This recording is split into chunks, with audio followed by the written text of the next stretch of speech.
উত্তরসর সাহাবিকারী কাজিরহাট কেরামতিয়া বাজারের রাস্তায় বাঁশবাজারের অংশে ভয়াবহ রূপ নিয়েছে নদী ভাঙন। ঘরবাড়ি হারিয়ে দিশেহারা নদীর তীরবর্তী এলাকার মানুষজন তাদের দিন কাটছে নির্গুম আতঙ্কে। সরকারের দৃশ্যমান কোনো উদ্যোগ উৎস না নেওয়ায় দিশেহারা নদীর তীরবর্তী এলাকার মানুষজন ইতিমধ্যে 4 থেকে 5 এলাকায় পুরোপুরি নদীগর্ভে বিলীন হয়ে গেছে।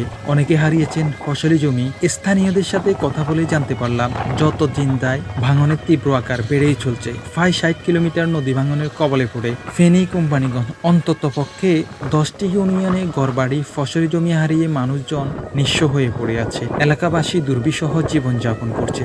2024 সালে 26শে আগস্ট মুসাপুর রেগুলেটর ভেঙে যাওয়ায় শুরু হয় ভয়াবহ নদী ভাঙন। মুসাপুর ক্লোজার নির্মাণ জুবেগের বাদ ছাড়া ভাঙন রোধ করা অসম্ভব। বিশ্বব্যাংকে 171 কোটি টাকা ব্যয়ে নদী ভাঙন প্রতিরোধ নেবে বলে জানা গেছে।